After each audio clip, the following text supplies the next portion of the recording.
अगला क्वेश्चन ये आपके असाइनमेंट का ये लिखा हुआ number a heavy uniform rope of length L and mass per unit length mu goes over a frictionless pulley of radius diameter R, ठीक है, and has two masses capital M and small M attached to its two ends as shown in figure. Page number 3 question number 16। ठीक है, ठीक है। अब आप इतना देख लेना क्योंकि दो ही असाइनमेंट है आपके न्यूटोनियन के, लेवल 1 में और लेवल 2 में, उसी का नंबर होगा, ठीक है। In terms of distance x the equilibrium position is given by, in terms of distance x the equilibrium position is given by, क्योंकि एक पॉइंट ऐसा होगा जिस पे ये इक्विलिब्रियम में आ जाएगा, ना इधर जाए ना इधर जाए, तो उसके लिए x कितना होना चाहिए, इक्विलिब्रियम पोजीशन x के x in terms of distance x the equilibrium position is given by, x की पोजीशन बतानी है, ठीक है। क्वेश्चन समझ में आ रहा है? यहाँ पर रोप भारी है, मतलब रोप जो है वो हैवी है, heavy uniform rope of length L and mass per unit length mu, तो यानी कि इसके अंदर दो मास, वेट अगर मैं देखूं कितना होगा इधर वेट पुली के एक साइड में, ये पुली है, एक डोरी इधर है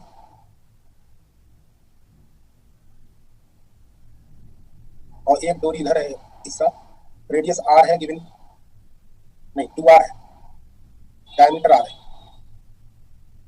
और ये डिस्टेंस x है और मास इसकी रही बात तो ये कैपिटल M है और ये स्मॉल m, ठीक है। देख लो एक बार सही से लिखे हुए पैरामीटर्स, ठीक है।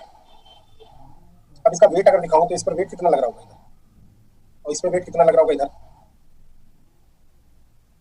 तो आप देखो x लेंथ की डोरी का वेट कितना हो जाएगा म्यू x और साथ में m भी है इंटू g, ये तो होगा पूरा वेट अगर देखा जाए तो इधर, और इधर डोरी कितनी बचेगी l minus X minus pi R, क्योंकि पाई आर इस पे भी पड़ी हुई होगी, टोटल लेंथ l है, x इधर है पाई आर इधर है, तो ये बचेगी कितनी l minus X minus pi R, sir R radius है ना, टोटल रेडियस नहीं, मतलब रेडियस नहीं ना, रेडियस r/2 है ना, तो r/2 हां सही r/2 आएगा क्योंकि रेडियस में डायमीटर है ये, ठीक है।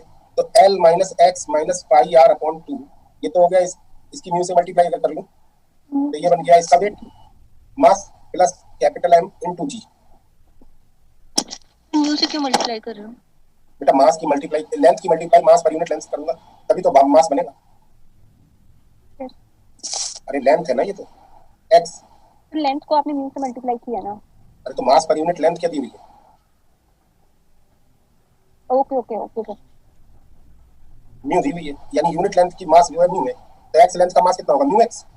आ गया सर। अब आप चाहते हो इक्विलिब्रियम हो जाए, इक्विलिब्रियम मतलब एट इक्विलिब्रियम क्या होगा, दोनों टॉर्क अगर बराबर क्रिएट कर दें इस O के रिस्पेक्ट में, तो ये फोर्स भी टॉर्क लगाएगा म्यू x प्लस mg, ये फोर्स टॉर्क जो लगाएगा वो कितना होगा, फोर्स इनटू r O के अबाउट कितना होगा r/2, लाइन ऑफ एक्शन से परपेंडिकुलर डिस्टेंस r/2, और इधर कितनी होगी l minus X minus pi R upon 2 into mu plus capital mg into r/2, वो जगह कम पड़ गई सर। इसमें सर डायरेक्ट नेट फोर्स भी तो बराबर रख सकते हैं, लेकिन आएगा वो ऐसे ही। हाँ सर, वो r/2 तो कैंसिल ही होना है सर, फोर्स बराबर भी एक ही आ जाएगा, तो फोर्स क्यों रखो फिर, मतलब टॉर्क रखे ना सर, क्योंकि नहीं टेंशन तो जैसे मतलब अब मूव तो कर नहीं रहा तो t माइनस 1 के लगा लेंगे अगले के लिए भी। हाँ वैसे भी कर सकते हैं, वैसे भी कर सकते हैं। ओके सर इसमें तो आपस में इक्वल होना चाहिए ना, टोर तो कैसे पता चलेगा कि भी इसमें ये लगेगी टोर? क्या बेटा? सर इसमें ये कैसे पता चलेगा कि भी हमने इसमें टोर्क लगानी है? क्योंकि घूमेगी ना पुली, अगर टॉर्क की वजह से तो घूमती है। नहीं सर, जो आपने क्वेश्चंस बताए थे पुली के उसमें तो लाइन ऑफ एक्शन दोनों फोर्स की अलग अलग नहीं है। लाइन ऑफ एक्शन, अरे ये कहीं और लग रहा है, ये कहीं और लग रहा है, दोनों एक ही पॉइंट से पास नहीं हो रहे ना। सर वरना या तो ये ऐसे कर लो, ठीक है, या फिर ऐसे कर लो, ये इसमें टेंशन कितनी लग रही होगी इधर, एक्चुअल में टेंशन से इसलिए नहीं कर सकते ना, आप जो बोल रहे हो, किसी बच्चे ने बोला था कि ना टेंशन से कर ले, टेंशन इसमें यूनिफॉर्म नहीं होगी, टेंशन इसमें यूनिफॉर्म नहीं होगी क्योंकि वजह रोप है हैवी, हैवी रोप में टेंशन जो होती है लीनियर वेरी करती है। जैसे अगर हैवी रोप है तो इसमें टेंशन जो है वो अलग अलग पॉइंट पे अलग अलग होगी। अगर आप यहाँ से इस पे इसको सीधे हैवी रोप को लटका देगा तो अब मैं इसके छोटे छोटे टुकड़े ले लूँ, इसका मास पर यूनिट लेंथ क्या होगा म्यू, तो dx लेंथ का मास कितना होगा डी म्यू, dx म्यू, ठीक है। अगर आप ध्यान से देखो इसके नीचे इतना पूरा वेट है और इसके नीचे dx म्यू कम वेट है, तो जो नेट वेट होगा वो इसकी वजह से, तो नेट टेंशन जो होगी इसकी वजह से तो होगी dt। तो मतलब कहीं पे भी हैवी यूनिफॉर्म का लिखा आ जाए तो उसमें हम टेंशन को ऐसे इक्वल टेंशन नहीं दे बराबर नहीं है, बराबर नहीं है, सकते। Okay sir. क्योंकि वजह है ना, आपने भी पर्दे लटके हुए देखे ही होंगे घर में। Yes sir. हवा अगर चलती है तो पर्दे का कौन सा हिस्सा बहुत तेजी से हिलता है? नीचे वाला। ऊपर वाला नहीं हिलता है, क्योंकि वो ज्यादा टेंशन में होता है। आप समझो बात को, मैं क्या कह रहा हूँ, नीचे वाली डोरी का ये हिस्सा अगर देखो तो इस पर कोई फोर्स नहीं है नीचे से, इसके नीचे कोई डोरी नहीं है, तो यहाँ पे टेंशन जीरो होगी। जबकि इस पॉइंट पे देखो तो पूरी की पूरी डोरी नीचे है। अगर ये एल लेंथ की है, म्यू मास पर यूनिट लेंथ है, तो पूरा एल म्यू लग रहा है, यानी यहाँ पे टेंशन एल म्यू होगी। Okay sir. नहीं होगी, क्योंकि ये पूरा ब्लॉक की तरह काम कर रही होगी ना डोरी। आगे सर समझ। तो इसका मतलब ये हुआ कि हैवी अगर डोरी है, हैवी अगर रोप है, तो उसमें टेंशन हर जगह एक जैसी नहीं होगी। इसलिए टेंशन से बेटा मत करना, जिसने बच्चे ने बोला था ना टेंशन से करने की, मतलब हो सकता है ये सवाल आपसे हो जाए लेकिन वो होगा नहीं सही तरीके से। Excuse me sir. हाँ बेटा। सर जी, जो हमारा जो बुक है सर क्लैपनर की, उसमें सर टेंशन का मतलब प्रॉपर उसने प्रॉपर उसमें लिखा हुआ है, उसने एक्सप्लेन किया है कि सर जो इनर मॉलिक्यूल्स होते हैं ना सर, उन पे जो लगने वाला फोर्स होता है, तो सर अगर भारी होगी तो सर ऑब्वियसली बात है ऊपर वाले मॉलिक्यूल्स पे ज्यादा फोर्स लग रहा होगा नीचे वालों के कंपैरिजन में। हाँ, नहीं तो बता रहे हो, पूछ रहे हो? नहीं सर, यही होगा ना सर रीजन, मतलब हाँ वही तो मैं समझा रहा था। हाँ वही मैं समझा भी रहा हूँ कि अगर आप देखो तो हैवी डोरी अगर है तो इसके इसके इसके नीचे वाले सिरे पे, सबसे बॉटम वाले पे देखो तो कोई वेट नहीं है, और ऊपर वाले जगह पूरी डोरी लटकी है इसके नीचे, तो यहाँ ज्यादा तनाव होगा यहाँ की तुलना में, है ना? तो इसीलिए वो इनर मॉलिक्यूल्स वाली जो बात आप बोल रहे हो वही मैंने बताया था। टेंशन का कारण ही वही है कि इंटरमॉलिक्यूलर डिस्टेंस बढ़ जाती है, बढ़ने से क्या होता है वो अपनी इक्विलिब्रियम पोजीशन में जाते हैं, जिससे कि टेंशन डेवलप होती है। तो मैंने बताया था कि नॉर्मल रिएक्शन दबने की वजह से होती है और टेंशन खींचने की वजह से होती है, बताया था ना जब जिस दिन फोर्सेस बताए थे। Yes sir, yes sir, yes sir, explain किया। तो आगे इसको सॉल्व कर लें, एक्स की वैल्यू बताएं क्या आएगी।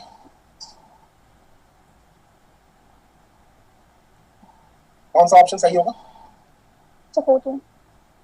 Option D. Option D sir. Yes sir. तो ओवरऑल ठीक है, सही है, समझ में आ रहा होगा चीजें। ये टॉर्क समझ नहीं आया, क्या समझना बेटा, थोड़ा बताओ सर। इसमें टॉर्क कैसे इक्वल किया, ये कैसे लिया? बेटा। ओ के अबाउट अगर पुली घूम नहीं रही होगी तो ओ के अबाउट टॉर्क कितना होगा? जितना ये क्लॉकवाइज घुमाएगा उतना ही एंटी क्लॉकवाइज घुमाएगा, ओवरऑल कोई नहीं घुमा पाएगा तो ये रुक जाएगी, है ना? नहीं, ये ओ के अबाउट ये इसको एंटी क्लॉकवाइज घुमाएगा, ओ के अबाउट ये इसको क्लॉकवाइज घुमाएगा, तो घुमा कोई नहीं पाएगा। यस आगे। आपने देखा होगा कभी एक तरफ बाल्टी लटकी हो, या फिर आपने वो देखा होगा क्या नाम है, मतलब तराजू में भी तो यही होता है, मतलब जो आपका जिससे आप लोग सामान वामान तौलते होंगे उसमें भी तो यही होता है कि भाई जो बैलेंस होता है, इधर सामान रखा हुआ है, इधर सामान रखा हुआ है, ऐसी तो होता है कुछ।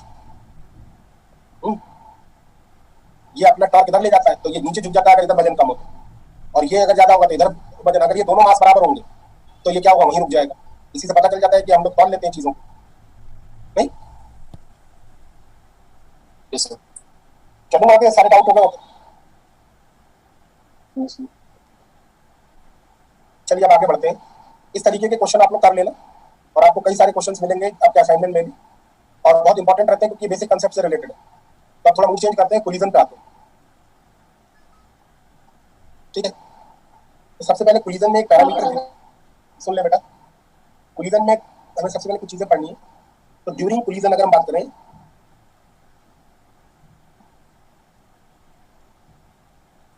ड्यूरिंग कोलिजन ये मान लीजिए दो पार्टिकल एक दूसरे से कोलाइड करें, ठीक है? तो कोलाइड करते वक्त, ड्यूरिंग कोलिजन का मतलब है कोलाइड करते वक्त ये वाला पार्टिकल इस वाले पार्टिकल पर एक फोर्स लगा रहा होगा, और ये वाला पार्टिकल इस वाले पार्टिकल पर एक फोर्स लगा रहा होगा, है ना? ये पार्टिकल नंबर 1 है, ये पार्टिकल नंबर 2 है, तो ये F21 और ये F12। अगर ये दोनों फोर्स इक्वल एंड अपोजिट होंगे, अगर ये दोनों फोर्स इक्वल एंड अपोजिट होंगे,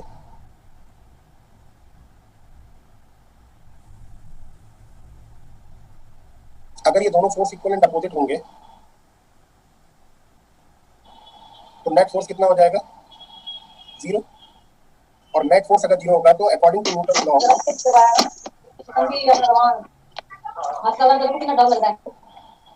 according to Newton law,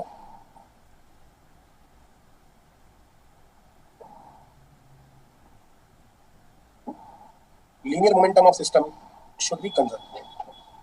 Linear momentum of the system means, दोनों system की means, system means there are two particles in the system. तो एक तो ये चीज हमेशा ध्यान रखनी है कि जब भी कोलिजन हो रहा होगा तो नेट फोर्स जीरो होगा, नेट फोर्स जीरो होगा ड्यूरिंग कोलिजन, तो मोमेंटम कंजर्व रहेगा। कोलिजन से पहले क्या होगा, कोलिजन के बाद क्या होगा, बात की बात है, लेकिन just before the collision that is momentum just before the collision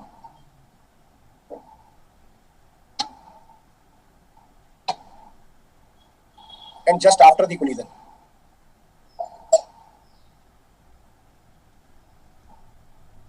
conserve रहेगा। Whatever be the type of collision means किसी भी तरीके का कोलिजन क्यों ना हो, चाहे वो इलास्टिक कोलिजन हो, चाहे वो इलास्टिक कोलिजन हो, डजंट मैटर। लेकिन अगर हम मोमेंटम की बात करें तो मोमेंटम हर केस में सेम रहेगा, हर केस में मोमेंटम नेट मोमेंटम सिस्टम का नहीं बदलेगा। यहाँ तक मुझे लगता है सभी लोगों को बात समझ में आ गई होगी। यहाँ पे मैंने एक शब्द यूज किया जस्ट इसलिए क्योंकि उसके बाद का क्या होना वो नहीं कह सकते, लेकिन हाँ तुरंत के तुरंत अगर देखें तो जस्ट बिफोर द कोलिजन मतलब जस्ट टकराने से पहले, जस्ट आफ्टर द कोलिजन मतलब जस्ट टकराने के बाद मोमेंटम कंजर्व रहेगा। ठीक है, चाहे वो कोलिजन किसी भी तरीके का क्यों ना हो। अब एक कोफिशिएंट होता है जिससे हम कैरेक्टराइज करते हैं कोलिजन को कि whether it is elastic collision, inelastic collision और परफेक्टली इनइलास्टिक कोलिजन। तो कोफिशिएंट है कोफिशिएंट ऑफ रेस्टिट्यूशन, जिसे प्रत्यानयन गुणांक बोलते थे। तो coefficient of restitution can characterize the type of collision. तो कोफिशिएंट ऑफ रेस्टिट्यूशन है क्या? Basically coefficient of restitution is the ratio of the final to initial relative velocity between two objects after they collide.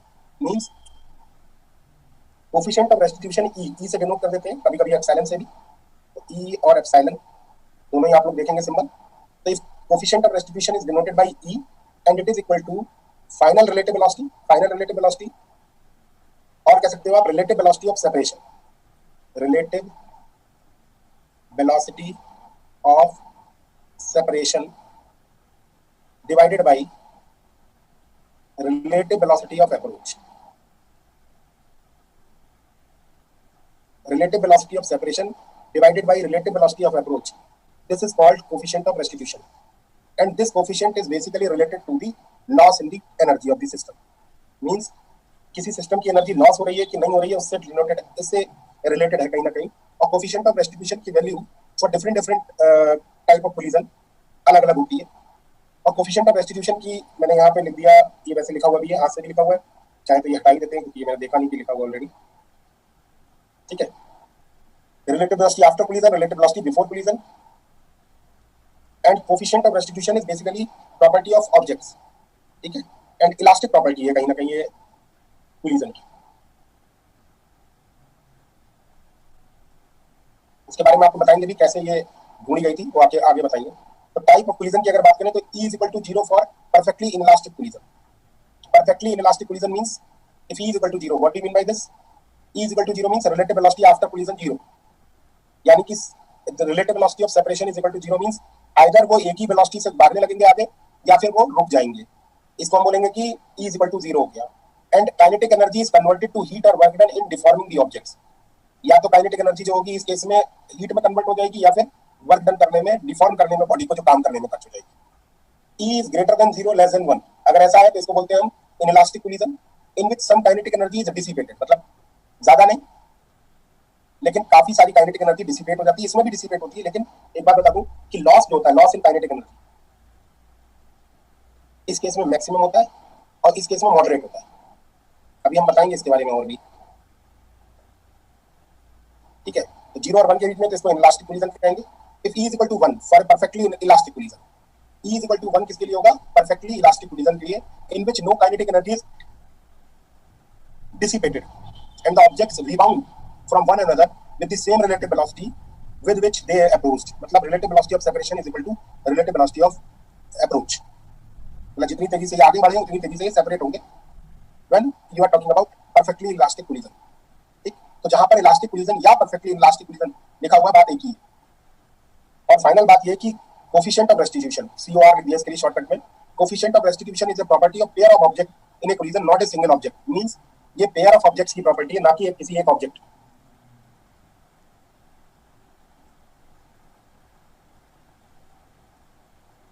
ठीक है, अब आपको कितना समझ में आया? यहां पर मैं लिख देता हूं कि there is no loss in kinetic energy,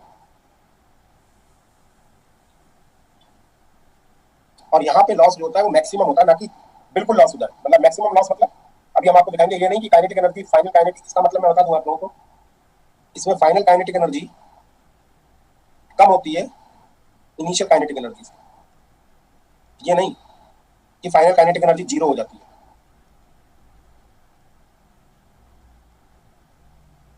ठीक है, वो और भी चीजों पे डिपेंडेंट होती है, नॉट ऑलवेज।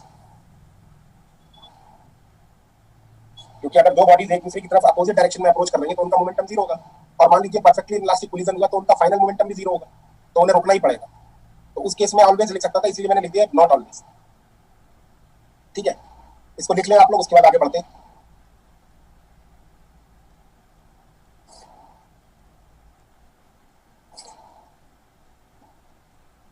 किसी को कोई बात पूछनी है तो पूछ सकता है, कुछ पूछना है किसी को?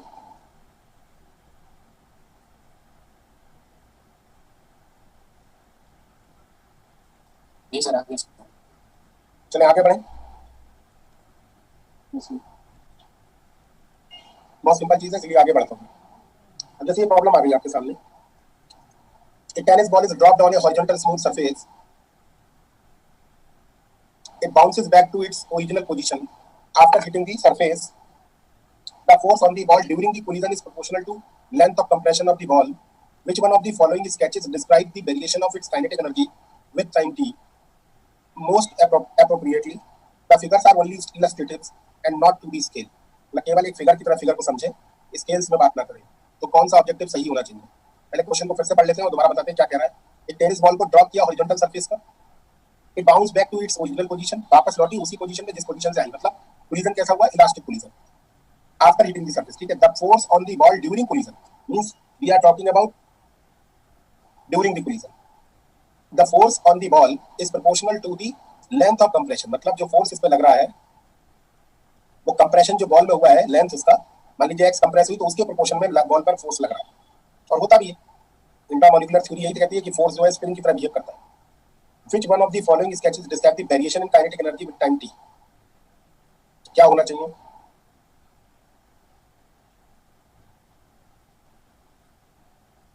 देखिए, सबसे पहले तो बॉल जब ऊपर से नीचे गिरेगी तो रेस्ट से गिरी होगी, काइनेटिक एनर्जी कितनी होगी? कुछ लोगों ने आंसर दिया बी। चलिए कोई नहीं, अब लिखिए मत। रेस्ट से गिरी होगी, तो रेस्ट से गिरी होगी तो सारे ही ऑब्जेक्टिव में रेस्ट से शुरुआत हो रही है। Kinetic energy, initial kinetic energy zero होगी, और बाउंस बैक मतलब फाइनली आफ्टर यहाँ पे कोलिजन हुआ मान लीजिए, और कोलिजन होने के बाद जब वापस यहाँ पहुंची तो फाइनल काइनेटिक एनर्जी भी जीरो ही होनी चाहिए। तो ऐसा सब में दिख रहा है, पहली बात। दूसरी बात, बॉल जब नीचे की तरफ को जा रही थी उसके बाद धीरे धीरे इसका डिफॉर्मेशन हुआ। मतलब पहले बॉल टकराते वक्त एकदम गोल रही होगी, फिर और टकराई होगी तो थोड़ी सी पिचक गई होगी या दब गई होगी, फिर और टकराई होगी तो और दब गई होगी, फिर वापस लौटी होगी, फिर गोल गोल लौट के ही वापस चली गई होगी। इसी तरीके का कुछ ड्यूरिंग कोलिजन डिफॉर्मेशन रहा होगा। इस केस में मोमेंटम नीचे की तरफ को रहा होगा, वेलोसिटी धीरे धीरे डाउन हुई होगी, और इस केस में जीरो हुई होगी, रेस्ट में आई होगी इंस्टेंटली, फिर वापस लौटी होगी, और फिर उसी वेलोसिटी से वापस लौट गई होगी जिस वेलोसिटी से टकराई है। Am I correct? ठीक है, तो पहली बात तो इंस्टेंटली बॉल क्या हुई होगी? रेस्ट में आई होगी। रेस्ट में आई होगी तो इन दोनों के बीच में उस जगह पर काइनेटिक एनर्जी कितनी होगी? मिड में काइनेटिक एनर्जी जीरो रही होगी, तो जीरो इसमें आया, इसमें इसमें, लेकिन इसमें नहीं है, यानी सी ऑप्शन नहीं हो सकता। अब रह गई बात की काइनेटिक एनर्जी और टाइम के बीच में अगर प्लॉट देखूं तो कितना टाइम के साथ कैसा बिहेवियर रहता है इसका। वेलोसिटी अगर देखूं तो v equal to u plus a t होता है, gt। तो काइनेटिक एनर्जी कितनी आएगी? Half m g square t square, half M B square. तो if you draw plot between kinetic energy with the time, तो you have a relation like quadratic relation means parabolic shape. तो d can't be correct, e K is proportional to t square. तो यहाँ पे ये इस तरीके का होगा या इस तरीके, दो तो गलत ही हो गए। अब किधर की तरफ को ओपन होगा पैराबोला, ये भी सोचना है। पैराबोला किधर की तरफ को ओपन होगा? y बराबर एक्स स्क्वायर का प्लॉट कैसा होता है? ऊपर की तरफ को ओपन होता है कॉनकेव अप, तो फिर ये नहीं सही होगा, तो बी ही बचा। वैसे और बीच की बात देखें तो ये इंस्टेंटली, अगर ड्यूरिंग कोलिजन बात करूं तो f is proportional to x, f is proportional to x। इसको भी थोड़ा सा और सॉल्व करें। मतलब वैसे तो पता ही चल गया तीन ऑप्शन गलत है, लेकिन चौथे का बीच का बिहेवियर भी दिखा देता हूं आप लोगों को। f is proportional to, during collision अगर मैं बोलूं,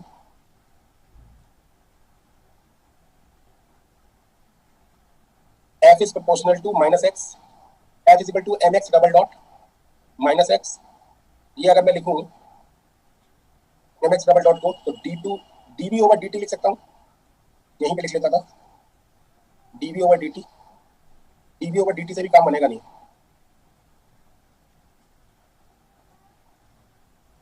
क्या लिखूं, B D V over D X, ये लिख सकता हूँ, ये भी फार्मूला होता है एक्सेलरेशन का।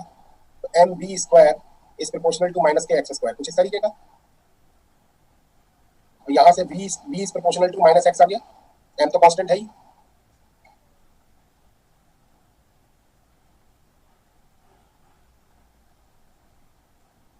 और ये ना सोचे कि आप ये माइनस का ये भी होगा, डिफॉर्मेशन है ना, तो माइनस साइन के साथ ही रहेगा। काइनेटिक एनर्जी धीरे धीरे क्या, वेलोसिटी क्या होगी, धीरे धीरे कम होगी।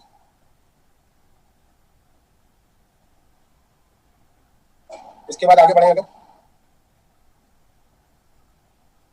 इसको लिख सकता हूं मैं dx अपॉन dt, तो ये x के प्रोपोर्शन में होगा, log x e की power x equal to,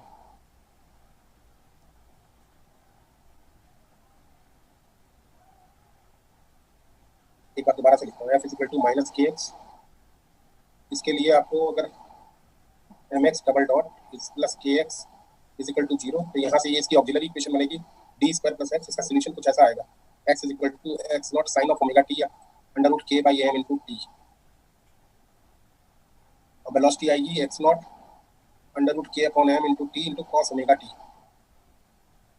square करूंगा तो कॉस स्क्वायर ओमेगा टी, यानी काइनेटिक एनर्जी आएगी half m x naught square k by m cos square under root के बाई एम टी, यानी कि K is proportional to cos square omega t time. इस तरीके का प्लॉट आएगा, ये रहने दो, इसमें बहुत इक्वेशन हमने डायरेक्टली लगा ली इसकी, क्योंकि एसएचएम में भी यही रिलेशन होता है ना। यानी कि इसका प्लॉट कुछ कैसा आएगा, कॉस स्क्वायर टी वाला। तो बाई बराबर कॉस स्क्वायर एक्स का ग्राफ कैसा आता है, इस तरीके का आता है ना, बाई बराबर कॉस स्क्वायर एक्स का ग्राफ इसी तरीके का आता है। तो इस तरीके का प्लॉट आएगा अंदर, तो अंदर प्लॉट इस तरीके का इसीलिए आया, तो बी ऑप्शन करेक्ट हो जाएगा। ये मेरी बात समझ में आ रही है सबको, नहीं? Yes sir. ये वाली लाइन समझ में आई, इसके बाद डायरेक्ट लिख ली, ये डिफरेंशियल इक्वेशन से डायरेक्ट लिख ली मैंने, क्योंकि इसकी ऑक्सिलरी इक्वेशन बनेगी D square plus under root के बाई एम बराबर 0, इससे रूट आएंगे प्लस माइनस, है ना। इसी तरीके का सॉल्यूशन होता है सिंपल हार्मोनिक मोशन, ठीक है। किसी को डाउट है इसमें? No sir. cos square x का ग्राफ भी ऐसा ही होता है ना, sin x को पूरा या cos x को पूरा शिफ्ट कर दो, k वर्सेस ओमेगा t का प्लॉट कैसा होगा, ऐसा ही होगा बेटा, k वर्सेस ओमेगा t का प्लॉट ऐसा ही होगा, देखने में तो ऐसा ही होगा, स्केल हो जाएगा इधर उधर। भाई y is equal to sin square omega 2t है, sin स्क्वायर x हो या y is equal to sin square 2x हो, सबके प्लॉट ऐसे ही आते हैं, बस पीरियड बदल जाता है, इसका पीरियड आधा हो जाएगा। मेरी बात से सहमत है?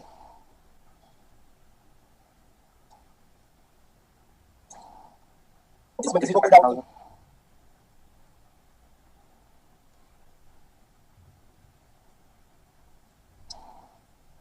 किसी को कुछ पूछना हो तो पूछ लेना बीच में।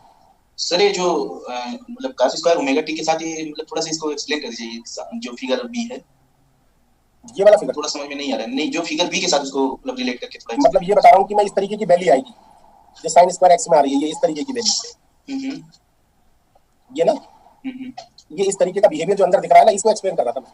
अच्छा अच्छा, ये देखो, ओके, ये कहना चाह रहा हूँ कि ये वैसे तो ये पता चल ही जाता कि ये तीसरा बी ऑप्शन सही है, लेकिन ये कैसा बिहेवियर है, इस तरीके का बिहेवियर आएगा कि नहीं आएगा, वो मैं आपको एक्सप्लेन कर रहा हूँ अगली स्लाइड पे। Okay okay sir. सर सी क्यों नहीं है, हाँ, सी क्यों नहीं है, सी सी ये सर, सी इसलिए नहीं है क्योंकि ये बता रहा है कि काइनेटिक एनर्जी में कोई फर्क ही नहीं पड़ेगा ड्यूरिंग पोजीशन, ओके, जबकि काइनेटिक एनर्जी एक बार 0 भी होगी, यहाँ मैक्सिमम होगी, यहाँ मिनिमम होगी 0, और यहाँ पे मैक्सिमम हो चुकी होगी लेकिन दूसरी डायरेक्शन में होगी वेलोसिटी, जबकि उसमें दिखा रहा है 0 0। तो ये दिखा रहा है, देखो ये मैक्सिमम वाली पोजीशन है, ये मैक्सिमम वाली पोजीशन है, ये मिनिमम वाली है, और ये बिहेवियर यहाँ दिख रहा है कैसे ऐसा, ठीक है नहीं? ए में भी तो आ रहा है पैराबोला सर, ए में बेटा पैराबोला कौन सा वाला कह रहे हो, ये वाला, ये तो आ रहा है लेकिन पहला ही वाला हिस्सा गलत है ना, ऐसा होना चाहिए, ये अब यहाँ प्रूव किया। ओके, y बराबर एक्स स्क्वायर का प्लॉट आना चाहिए, वो कैसा होता है, ऐसे ही तो होता है। ये सर, y बराबर एक्स स्क्वायर का प्लॉट आपको याद नहीं हो तो मैं ऐसे याद दिला देता हूँ, ऐसा होता है। ये सर, ये प्रॉब्लम, तो इसको देखकर ये बताया कि ये वाला होगा ये हिस्सा, और इसको देखकर ये बताया कि बीच वाला हिस्सा इस तरीके का होगा। ठीक है, अब चलूं आगे। Yes sir. ऑप्शन ए कैसे रिजेक्ट किया वो बता दिया। चलिए, तो वन डायमेंशनल कोलिजन की बात करते हैं। अब कोलिजन कैसे होता है, किस तरीके से होता है? तो कोलिजन किस मैनर में होगा? अगर पॉइंट ऑफ कांटेक्ट और लाइन ऑफ एक्शन और इनके सेंटर्स सब एक ही लाइन में हो तो हेड ऑन कोलिजन होता है, जिसको हम लोग बोलते हैं वन डायमेंशनल कोलिजन। तो वन डायमेंशनल कोलिजन में अगर हम परफेक्टली इलास्टिक कोलिजन पढ़ें तो कैसे पढ़ेंगे वो देखते हैं। तो perfectly elastic collision in one dimension, ऊपर वाला हिस्सा लिखा हुआ दिख रहा होगा। तो मान लीजिए एक सिनेरियो मानते हैं कि मान लीजिए दो बॉल है, एक ये है एक बी है।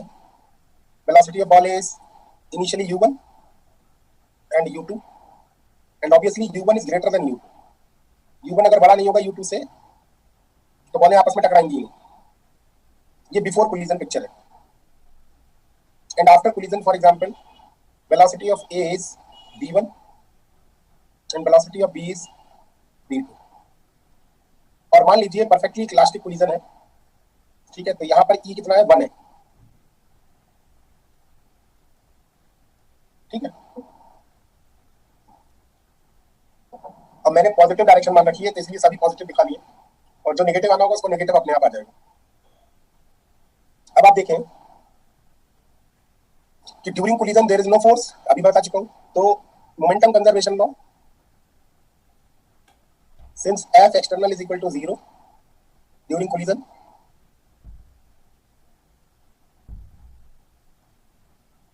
so we can write by a momentum conservation law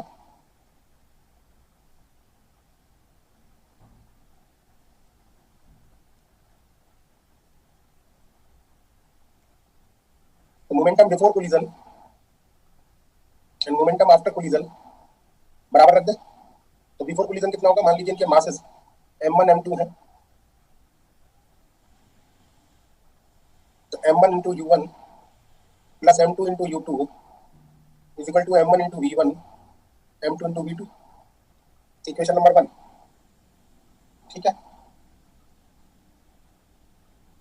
सही है यहां तक? And since there is no loss in kinetic energy, so kinetic energy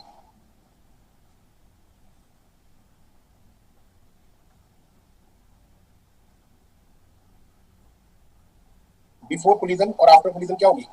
बराबर। तो बिफोर कोलिजन काइनेटिक एनर्जी कितनी होगी? Half m1 u1 square half m2 u2 square is equal to half m1 v1 square plus half m2 v2 square. This is equation number 2। So now you have two equations and two variables, you can solve for v1 and v2। अगर आप चाहें तो v1 और v2 के लिए आप solve कर सकते हैं। ठीक बोल रहा हूं? नहीं, अब v1 v2 के लिए सॉल्व करना थोड़ा सा टेढ़ा काम है। क्यों? क्योंकि वेलोसिटी एक में क्वाड्रेटिक है और एक में लीनियर प्रेजेंस है उनकी। तो एक इक्वेशन लीनियर है और दूसरी क्वाड्रेटिक है, तो इसको सॉल्व करना थोड़ा सा टेढ़ा काम है। तो from equation 1 you can find m1 upon m2 and similarly you can find m1 upon m2 from equation 2। From equation 1 and 2 equate m1 by m2, m1 by m2 को इक्वेट कर दो। बताएंगे इक्वेशन 1 से m1 by m2 कितना आएगा? m2 से divide कर दो, कितना आएगा? कोई बताएगा?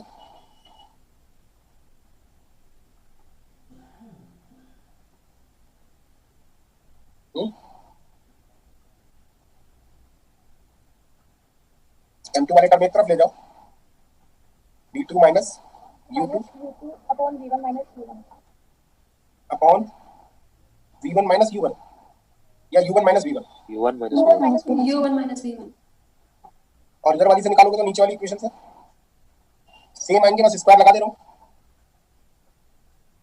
दिख रहा है आपको? छोटा छोटा इसलिए लिख रहा हूँ क्योंकि इक्वल टू में तो इधर उधर जाना पड़ेगा। Yes sir. ठीक है, अब आप देखो a plus B A minus B अगर फार्मूला लगाऊंगा तो ये आप काट सकते हो ना। A square minus B square को आप लिख लो a plus B A minus B, क्या आ जाएगा? b2 plus u2 upon u1 plus b1 बराबर 1। सही है? नहीं सही है? Yes sir. और दोनों को इधर उधर रीअरेंज करूंगा तो b1 माइनस b2 बराबर कितना आ जाएगा? या b2 minus b1 equal to कितना आ जाएगा? v2 minus v1 is equal to u1 minus u2. Yes. Yes, sir. v2 minus v1 is equal to u1 minus u2. और आप ध्यान से देख सकते हैं v2 minus v1 क्या है? Relative velocity of separation.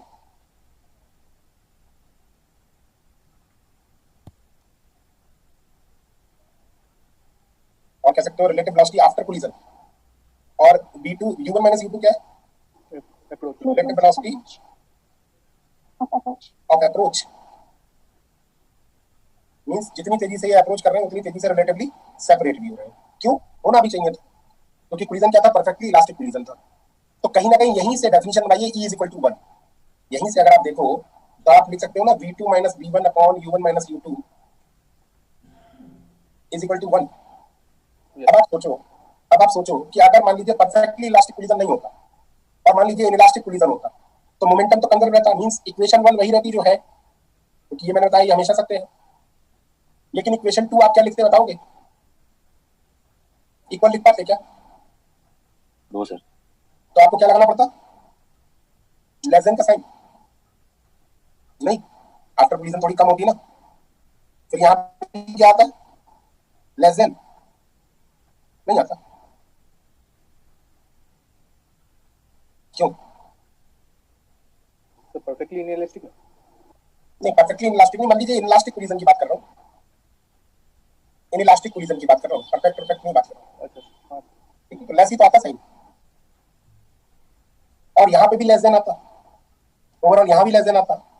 तो यहाँ पे भी क्या आता है? लेस देन आ जाता है. ये इसका मतलब क्या हो जाता? एक से छोटा आ जाता.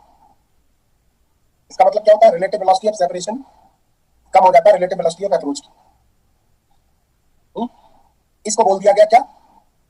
E, which is less than 1 और greater than 0. उसको बोल दिया elastic inelastic collision.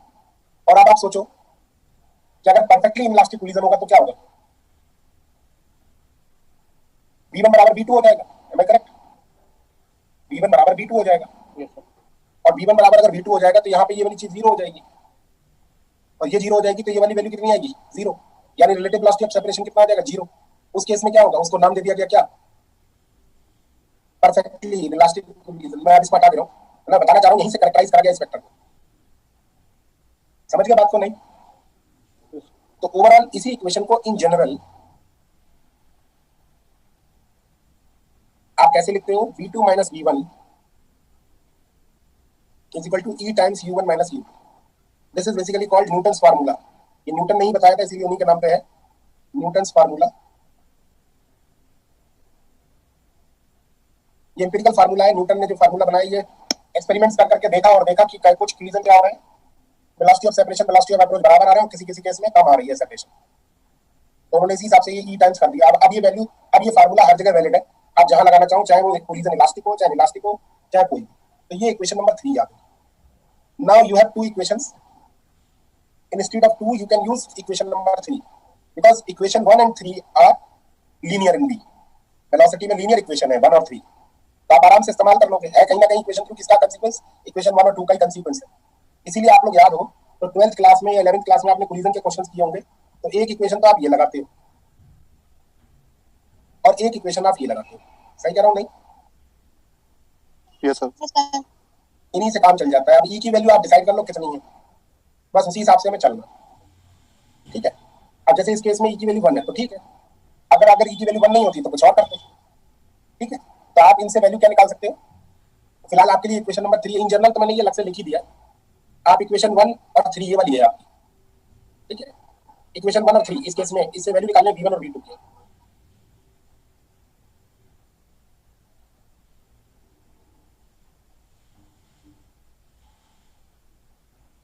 v1 is equal to v2 is equal to मुझे बताया जरा सॉल्व करके.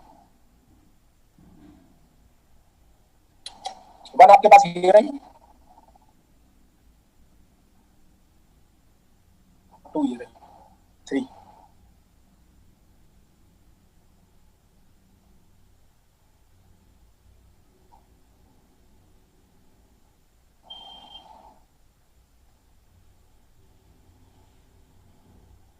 इसकी m1 से मल्टीप्लाई करना है इक्वेशन 3 की और जोड़ दे.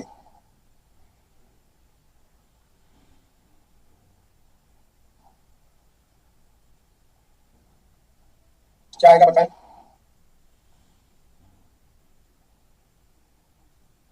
इस फॉर्मेट में बताना है आपको। सर V1 बराबर M1 माइनस M2 और M1 plus M2 into U1 m1 minus m2 upon m1 plus m2 u1 और प्लस हाँ 2M2 2m2 और M1 प्लस M इस वाले की बताओ M2 माइनस M1 फर्स्ट में ना ना इसमें चेंज आएगा। सर 2M1 आ जाएगा sorry U1 M1 U1 2m1 upon m1 plus U2 समझ m2 रहा था इधर और इसमें प्लस M2 माइनस M1 ये फार्मूला आ रहे होंगे सभी के, जिनके नहीं आ रहे होंगे उन्होंने सॉल्व नहीं किया होगा, बाकी ये सभी के आ जाएंगे, कोई जरूरत नहीं याद करने की। डू नॉट रिमेंबर, ये याद मत करो।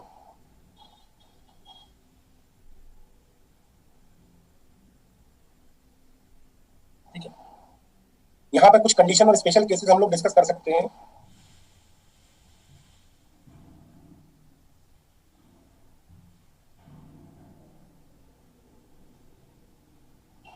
If m1 is equal to m2, then b1 is equal to how much? u2 and b2 is equal to u1। नहीं आएगा सर? इसका मतलब ये होगा कि दूसरे वाले की वेलोसिटी पहले वाले की हो जाएगी और पहले वाले की वेलोसिटी दूसरे वाले की हो जाएगी। मतलब that is under these circumstances velocity gets exchanged, लेकिन कब? जब मासेस इक्वल हो, है ना। एंड एक और कंडीशन देख लेंगे जल्दी से।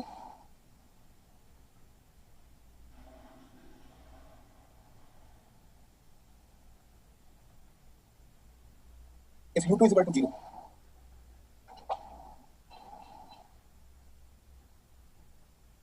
if u2 is equal to 0 and u1 is equal to u, then b1 is equal to how much and b2 is equal to how much? m1 minus m2 upon m1 plus u, 2m1 upon m1 plus m2 u।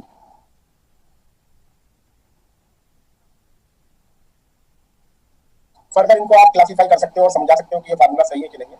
Overall हमारा उतना concern नहीं है इन सब चीजों से। आप लोग के रिजल्ट मैच कर रहे हैं, आगे बढ़ना पड़ेगा।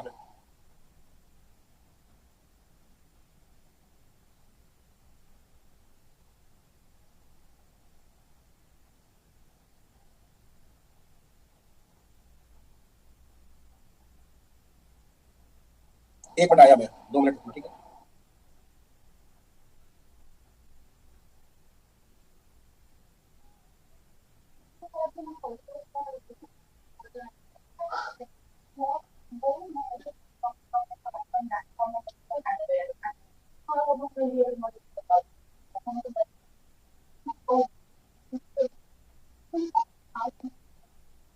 ये बादशाह म्यूट कर लो अपने आप को जी।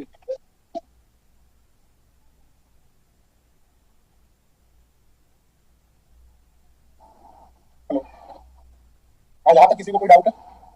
No sir. No sir. चलिए ठीक है, एक और केस लेके चलते हैं। परफेक्टली इनलास्टिक कोलिजन का one dimension.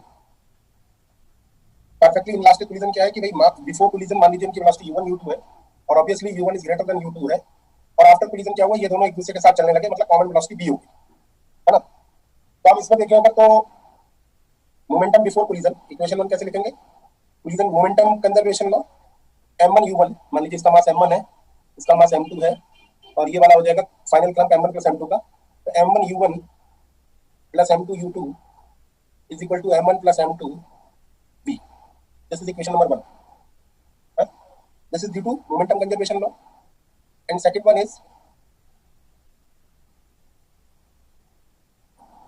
v2 minus v1, Newton formula लगाएं, v2 minus v1, और you can say b minus b 0 ही आएगा, तो ये e is equal to 0 आएगा, तो 0 बराबर 0 means you have only one equation, you have only one equation by momentum conservation law। ठीक है, और इसी इक्वेशन से अगर आप देखें तो कॉमन वेलोसिटी निकल आएगी, जरूरत ही क्या है आपको निकालने की कुछ और।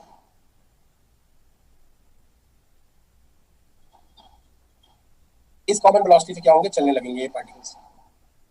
अब इसमें अक्सर क्या पूछा जाता है कि भाई लॉस इन काइनेटिक एनर्जी क्या होगी, so you can find also loss.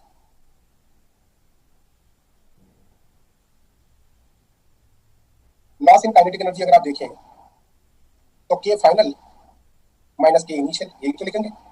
ठीक है, यहाँ तक बनाने, जल्दी से आगे बढ़ना पड़ेगा मुझे। अब तो दिक्कत नहीं हो रही है आप लोगों को लिखते वक्त, और चीजें प्रॉब्लम तो नहीं हो रही है? No sir. हाँ सर। बच्चे लेकिन कम ज्वाइन कर रहे हैं। बच्चों को लाने के लिए लैग्रांजियन जल्दी लाना पड़ेगा, वरना मोमेंटम कंजर्वेशन और ये सब में तो बच्चे सोच रहे हैं हम कुछ कर नहीं पाएंगे, इससे बढ़िया नींद ही ले लेते हैं। फर्स्ट क्लास में 190 थे सर। हाँ वही तो, 250 के पास। आएंगे तो देखते सब देखते सर ये समझ में आ रहा है हम लोगों को। अब आ रहा है ना? सही है सर। यस सर, सर काफी क्लियर हो रहा है। आएंगे 190 में 290 आएंगे, चिंता ना करो, धीरे धीरे आएंगे। वो जब जिस दिन क्लासिकल मैकेनिक्स चालू होगी ना उस दिन से आएंगे। इसमें बहुत सारे बच्चे ये सोच चुके हैं कि भाई कर पाएंगे नहीं कर पाएंगे, लेकिन एक बात बता दूं, भागने से किसी को कुछ मिलेगा नहीं। जो कुछ आपको मिल रहा है, लिखा किसी ने एवरेज इतने ही बच्चे रहते हैं सभी क्लास में। वो रिकॉर्डिंग भी हो रही है ना, इसलिए सब लोगों के दिमाग चढ़े हुए हैं। अब ये रिकॉर्डिंग बंद हो जाए ना, ये लाइव लोकेशन ये लाइव लिख के आ रहा है, बंद हो जाए, फिर आ जाएंगे सब लाइन पे। दौड़ के आएंगे सर। सर जो पढ़ा रहे हैं काफी इंपॉर्टेंट पढ़ा रहे हैं। मैंने कोशिश तो यही की है, बाकी तो आप लोग जानते हो मैं क्या पढ़ा रहा हूँ क्या नहीं। नो सर, जब बच्चे नहीं सर, ये बहुत काफी इंपॉर्टेंट, बहुत यूजफुल होगा। अच्छे से करा रहे हैं आप इन्हें। तो लॉस इन काइनेटिक एनर्जी अगर हम देखें तो सभी लोगों को ये लगता है कि परफेक्टली इलास्टिक कोलिजन में लॉस क्या हो जाता है, जीरो। इसीलिए मैंने बोला फाइनल काइनेटिक एनर्जी जीरो नहीं होती। मतलब कहने का मतलब ये कि सभी लोगों को लगता है इलास्टिक कोलिजन में क्या है, काइनेटिक एनर्जी थोड़ी रह जाती होगी और परफेक्टली इलास्टिक में बिल्कुल जीरो हो जाती होगी। मैं इस चीज को जस्टिफाई करने के लिए ये वाली बातें बता भी रहा हूँ। आप समझ रहे हो मेरा मोटिव क्या है? ये दिखा रहा हूँ कि मैं ये काइनेटिक एनर्जी देखो अंत में भी जीरो नहीं हुई, अंत में भी v/st है, इसका मतलब काइनेटिक एनर्जी है। तो लॉस इन काइनेटिक एनर्जी देखते हैं कितनी आएगी। अगर आप देखो तो काइनेटिक एनर्जी इनिशियली कितनी होगी, पेज पलटना पड़ेगा। काइनेटिक एनर्जी इनिशियली होगी half m1 u1 square plus half m2 u2 square और माइनस फाइनल काइनेटिक एनर्जी होगी half m1 plus m2 v square. Am I correct? यही तो होगी, देख लो पीछे एक बार। और v की वैल्यू पुट कर दें अगर,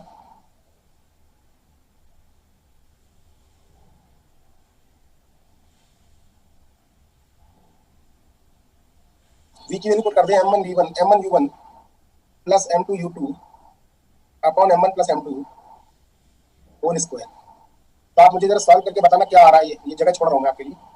जो लोग करेंगे उनके लिए तो अभी क्लास वर्क है, और जो नहीं करेंगे उनके लिए होमवर्क है। लेकिन मैं आपसे फिर कह रहा हूँ कि मैं आप जैसे बच्चों को बहुत बार पढ़ा चुका हूँ। मेरी बात कहना मानोगे तो बेनिफिट में ही रहोगे। आपसे मैं कह रहा हूँ करो तो करो, मैं आपसे कह रहा हूँ कि ये क्वेश्चन लिखो तो लिखो। मेरी बात मान लो, 2 महीने की तो बात है, उसके बाद अपनी चला लेना, नुकसान नहीं करवाऊंगा आपका। सॉल्व करने के बाद मुझे जरा बताओ डेल्टा क्या आगे चला रहा है।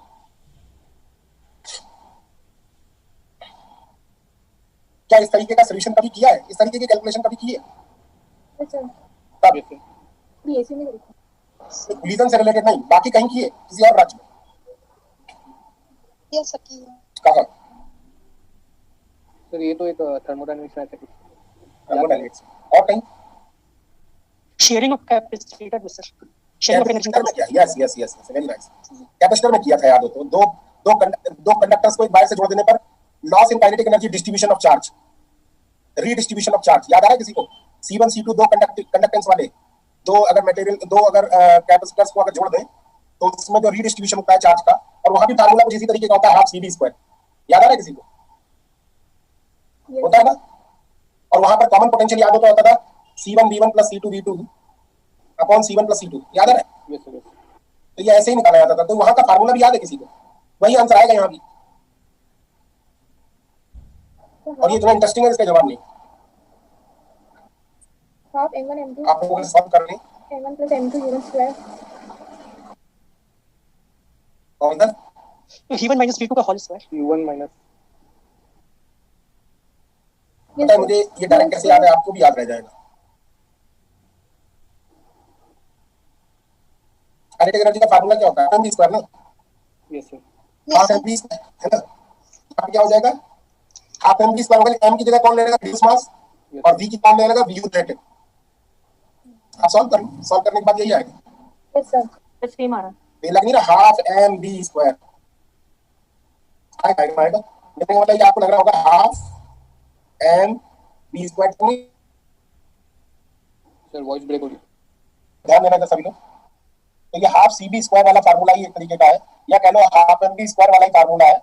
बस फर्क क्या है, यहाँ पर मास की जगह कौन है, रिड्यूस मास, और वेलोसिटी की जगह कौन है। आवाज आ रही है मेरी? हाँ सर आ रही है। Yes sir.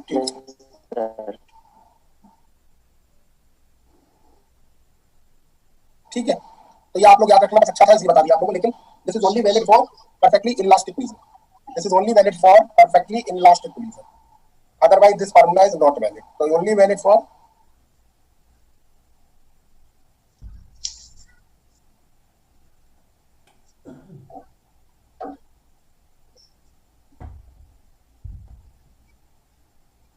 ठीक है।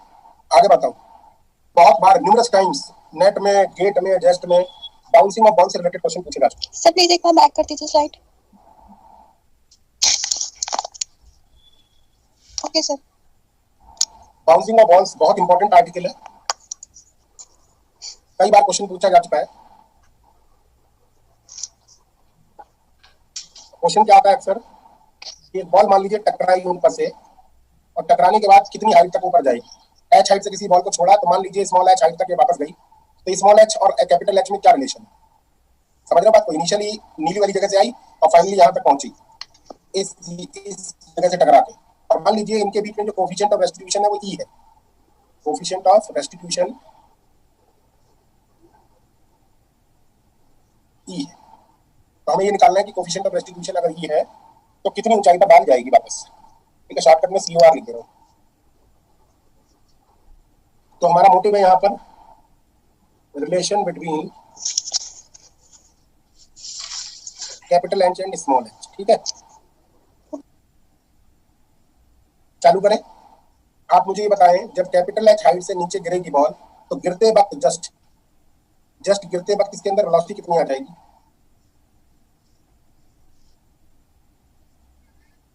ये तो बता दो। 2 प्लस जी माइनस अब रूट 2g है। आप जी रूट 2g इतनी सिंपल बात नहीं बता पाओगे। Under root 2g H height से गिरेगी कोई चीज, तो अंडर रूट 2g से टकराएगी। निकाल के देखो क्या इसको। अरे इसको निकाल के यस दिखाओ। सर। नो सर नो नहीं सर नहीं। बी स्क्वायर बराबर यू स्क्वायर प्लस 2gh, तो बी बराबर अंडर रूट 2gh। अब समझ में आई? इसी फाइनल वेलोसिटी से पहुंचे तो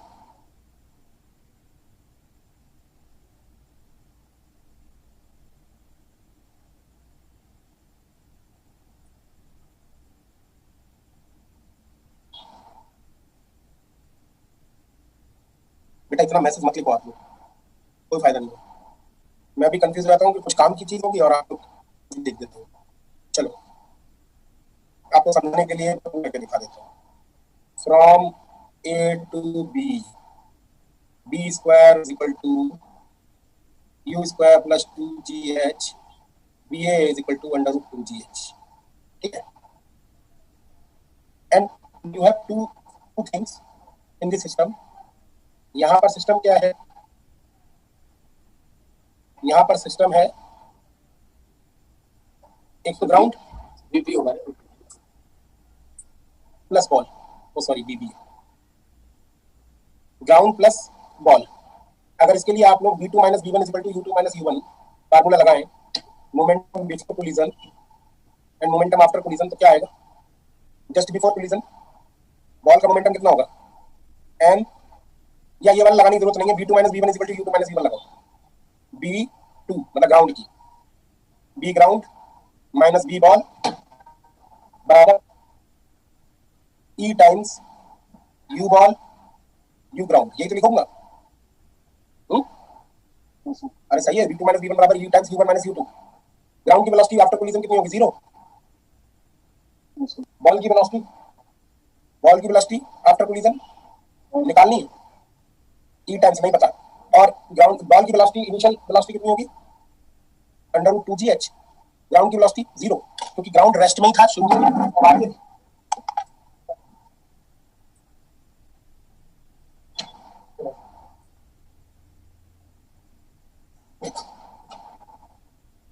सर यहाँ पे यूजी का मतलब initial velocity at A point है ना।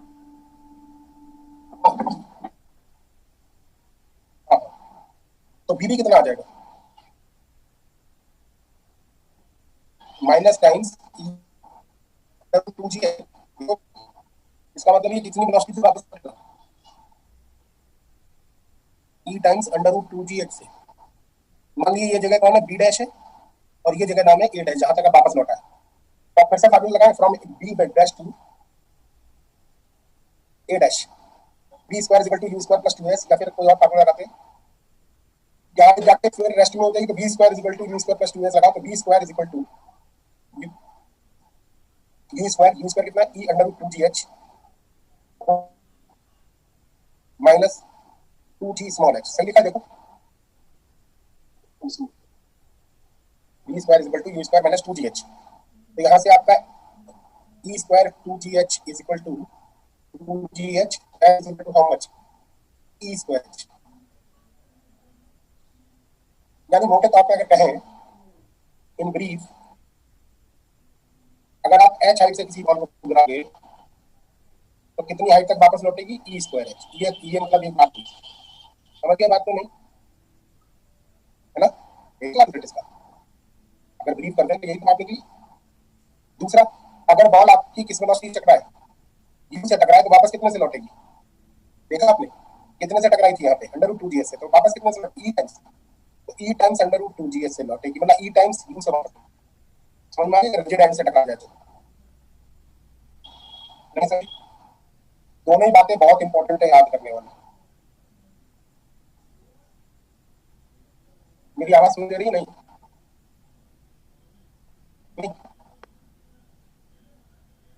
कट कट के आ रही है वॉइस ब्रेक हो रही है ब्रेक हो रहा है सर। एक मिनट तो वीडियो लैग भी हो रही है। कोशिश करने दो सेट अच्छा कोई बात नहीं अभी मैं कर रहा हूँ। हो सकता है बीच में कनेक्शन कटे ना तो आप लोग वो मत होना दिक्कत मत महसूस करना ठीक है बने रहना। हाँ सर दिख रहे हैं। ओके अभी आवाज क्लियर है पहले से। यस सर हाँ सर क्लियर। इन ब्रीफ हमारी यहाँ तक थी आवाज ना या इसकी स्पेलिंग चली गई। अच्छा तो ये बस देख लो फाइनली कितनी हाइट तक ये जाएगा ई स्क्वायर एच तक। तो मैं ये बता रहा था कि अगर कोई बॉल अगर एच हाइट से गिराई जाए किसी फ्लोर पर तो वापस कितनी ऊंचाई तक जाएगी ई स्क्वायर एच तक और अगर यू वेलोसिटी से कोई बॉल फ्लोर से टकराएगी तो कितनी वापस लौटेगी ई यू से। ये आप याद कर लें हमेशा के लिए ये मोस्ट इंपॉर्टेंट बात है समझो याद हो जाएगी नहीं हाइट ई स्क्वायर एच टाइम्स और वेलोसिटी ई टाइम्स हो जाएगी ठीक है। चले आगे बढ़े सर अब बेटा बोलो चलो सिस्टम का थोड़ा बता दीजिए सर जो ग्राउंड प्लस बॉल लिए ना दो पर लेते हैं ना हम दोनों में चाहिए ना पुलिस आपकी एक बस ग्राउंड हो गया वॉइस ब्रेक हो रही है।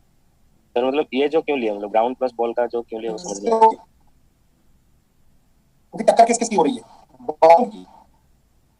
दो ही तो होते रीजन में दो ही तो होते हैं एक भाई दो चीजें होती हैं एक तो ये हो गया एक ये यहाँ ना होके कौन है ग्राउंड है तो एक ग्राउंड हो गया और एक बॉल हो गई इन्हीं के बीच में तो कोई रीजन हो रहा है। तो b2 minus b1 is equal to e times u1 minus u2 होता है।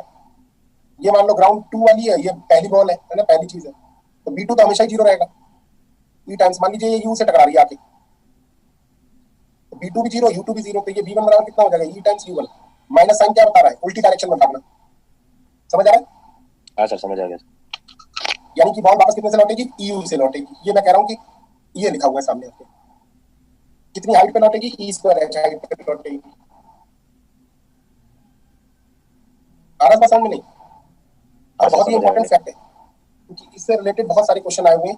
ये देखें आपकी स्क्रीन पर एग्जाम में है पेपर 2016 ये आप ही का सीरियल नंबर है 18 नंबर पे। A ball is dropped vertically from a height h on the plane surface and permitted to bounce repeatedly along a vertical line after every bounce its kinetic energy becomes a quarter of its kinetic energy before the bounce.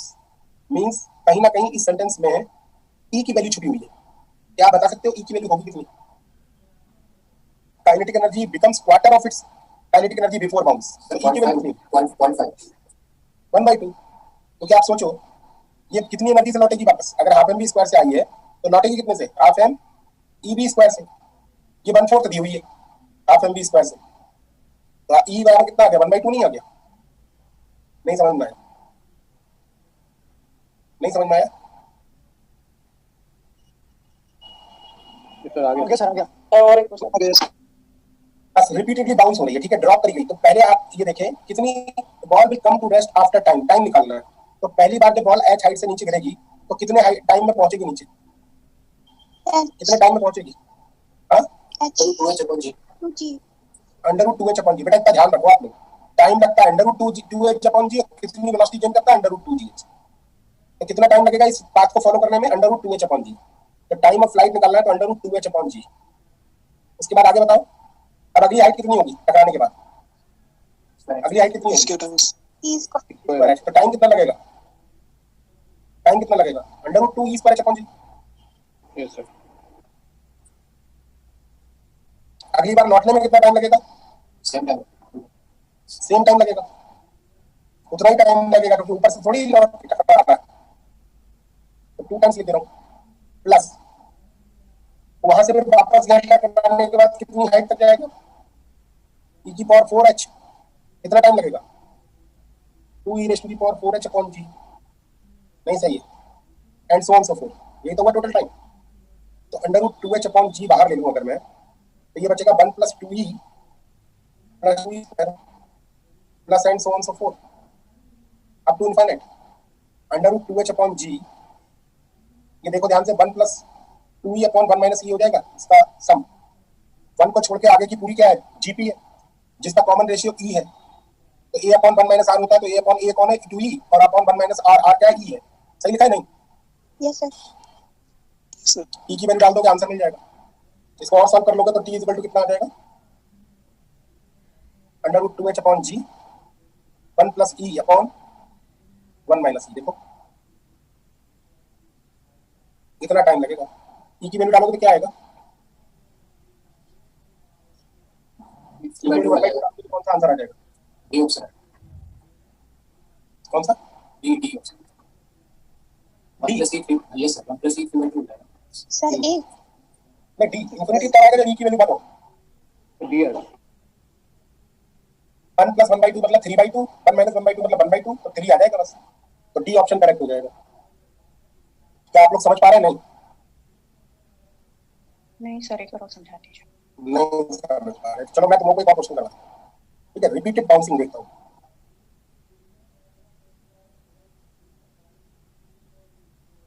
कोई बात नहीं, एक बार और कर लेते हैं। तो इसका मान लीजिए डी था ना? डी फिर से सुन लो। एक बॉल को अगर आप h हाइट से गिराओगे और कोफिशिएंट ऑफ रेस्टिट्यूशन अगर e है और इसे रिपीटेडली बाउंस होने देना लगातार, तो कितनी देर तक ये हवा में रहेगी और कितना डिस्टेंस ट्रैवल करेगी ये निकालना है। मतलब distance travelled by this particle and total time of flight, ये निकालना है फॉर इनफाइनाइट टाइम। तो जब ऊपर से गिरेगी नीचे, ये इनिशियल पॉइंट है, ठीक है? तो कितना टाइम पहले डिस्टेंस निकाले, पहले टाइम निकाले। अभी टाइम निकाला तो पहले टाइम ही निकाल लेते हैं। √2h/g नीचे आने में समय लगेगा, फिर वापस जाने में कितना समय लगेगा? √2e²h/g। Yes sir. ऐसा 2 बार करेगी बॉल। अरे पहले टकराएगी, फिर वापस जाएगी, फिर लौट के आएगी यहीं से, नहीं? जी यस सर। फिर टकराने के बाद क्या होगी? फिर यहाँ तक जाएगी, फिर लौट के आएगी यहाँ तक। ऐसे तो होगा। यस तो 2√2e⁴h/g and so on so forth up to infinity. तो √2h/g बाहर ले लूं तो बचेगा 1 + 2e + 2e² + 2e³ and so on so forth up to infinity. और इस जीपी के सम क्या होता है इनफाइनाइट टर्म की जीपी का? 1 प्लस यहां से बन रही है जीपी, 1 से नहीं बन रही है, यहां से बन रही है जीपी, a/1 - r। तो टाइम ऑफ फ्लाइट कितना हो गया? √2h/g 1 + e/1 - e। इसमें e की वैल्यू लगा दी 1/2 पे अगले सवाल में। ए की वैल्यू कितनी पुट की है? नहीं 1/2 ये तो अभी ये तो फार्मूला बना लिया। जी। इस सवाल में लगा, इस सवाल में अब मान लो आपको डिस्टेंस ट्रैवल निकालनी है। डिस्टेंस कितनी चला बता सकता है कोई? कितनी चला? h फिर e²h फिर e²h फिर e⁴h फिर e⁴4 फिर e⁴6h फिर e⁴6h up to infinity. h बाहर ले लो तो आ जाएगा 1 + 2e², 2e⁴4 2 e raised to the power 6 up to infinity, तो d is equal to हो जाएगा h, 1 को छोड़ दो, आगे की gp बन रही है a upon 1 minus r, तो ये आ जाएगा कितना h 1 plus e square upon 1 minus e square। नहीं समझ में आई? आगे तो अभी तो क्वेश्चन में केवल टाइम पूछा था, डिस्टेंस ट्रेवल भी पूछता तो आप ई की वैल्यू लगा देते, कितना आंसर आता? ये 5/3 आ जाता ना, जी लेकिन ये पूछा क्या है इस सवाल में? केवल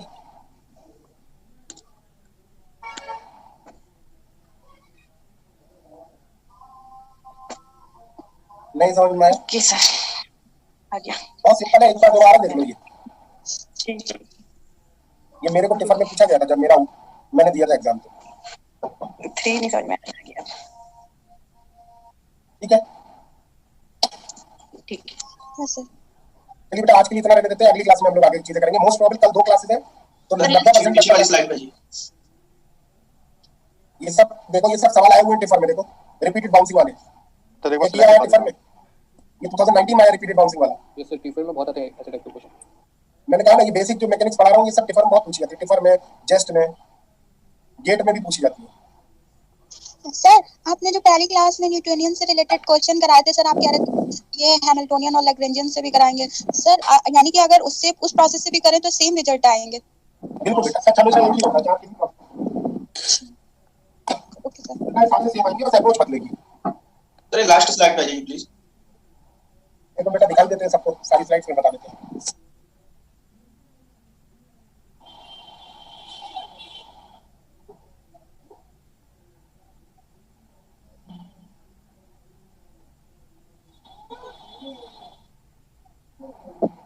सर जो बॉल बाउंस हो रही है, हेलो सर, एक बार सर वो बाउंस हुई और दोबारा जब हाइट पे गई तो उसकी जो अब न्यू वाली हाइट होगी वो ईस्ट के एच होगी, एच जो पहली वाली मेन हाइट थी ना। अब जब वो थर्ड बार बाउंस करेगी, तीसरी बार, तो सर उसकी जो सेकंड बार जो उसकी हाइट आई थी उसके ईस्ट के एच हो जाएगी।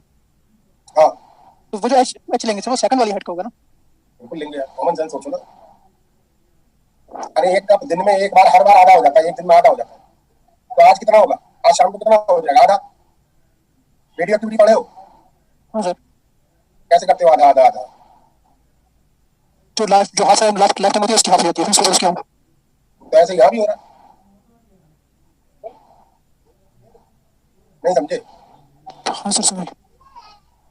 नहीं समझे? तो मतलब वो तो जो स्टार्टिंग में तू जो अपना रहा है इसको समझा दो। अरे मेरी बात सुनो, ई की वैल्यू अगर हाफ है, अगर मान लो ये 100 मीटर की हाइट से गिरी है या 400 मीटर की हाइट से गिरी है, तो आप मुझे बताओगे पहली बार बाउंस होगी तो कितनी हाइट तक रहेगी? 200 हो जाएगी। 200 इसके सर 100 ई स्क्वायर एच आर होगा तो 100 ही तो आएगी। हो जाएगी सर। हाँ सर। किसी ने पूछा सर ये ई की वैल्यू 1/2 कैसे आई? सर को भी नहीं पता। सर हमेशा ई की वैल्यू 1/2 रहेगी? अरे नहीं भाई, कैसे क्वेश्चन पूछ रहे हो आप लोग? सर आपने यहाँ पे ई की वैल्यू 1/2 कर दी ना? ठीक है, समझाने के लिए कुछ मान लिए यार। अच्छा अच्छा ये कैसा क्वेश्चन हुआ कि ये हमेशा 1/2 आएगी? ये 1/2 नहीं आएगी। सर मैंने बोला ना ई स्क्वायर इनटू हाइट, आपने वो ये 1/2 ले लिया, मैंने सोचा शायद ई स्क्वायर नहीं है। अच्छा तो आप बताओ कितनी आएगी? तो ई स्क्वायर 1600 आएगा ठीक ना? कितना आएगा ये? 1/400। वैसे ये ई 1/4 16 100 बच गया सर, 100। अब ये क्वेश्चन मिटा दे रहा हूँ, ठीक है? ठीक है सर। अब बताना दोबारा जब गिरेगी तो कितनी हाइट पे जाएगी? 100/16। इस बात से क्या मतलब कि पुरानी क्या रही होगी? नहीं समझे मैं क्या कह रहा हूँ? नहीं समझे? ये एच हाइट है तो ये ई स्क्वायर एच होगी, ठीक है? हर बार ई स्क्वायर से मल्टीप्लाई करते जाओ।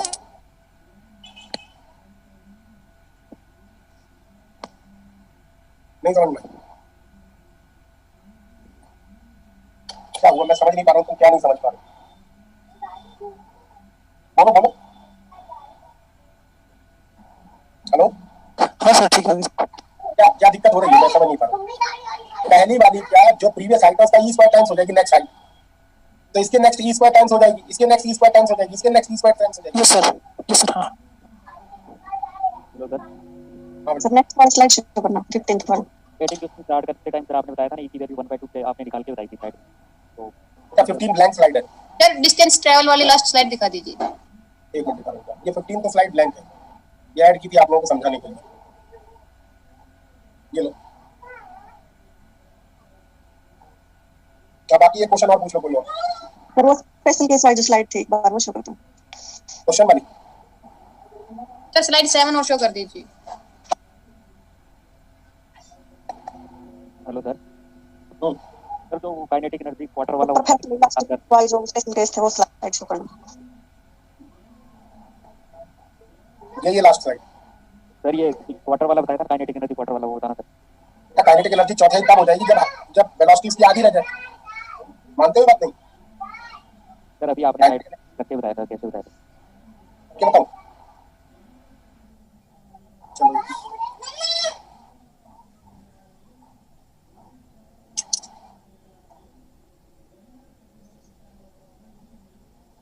काइनेटिक एनर्जी फाइनल 1/4 हो जा रही है initial. mm cancel, half of cancel, तो bf बराबर 1/2 b इनिशियल हो गया नहीं? Yes sir. और अभी आपको बताया था bf बराबर e टाइम्स bi हो जाता है। e बराबर कितना है? 1/2। ये सर यही पूछा। चलिए बंद करें आप। Hello sir. हाँ बेटा। एक छोटी सी चीज पूछनी थी, जहाँ पे आप कंजर्वेशन ऑफ स्ट्रिंग पढ़ा थे ना, हाँ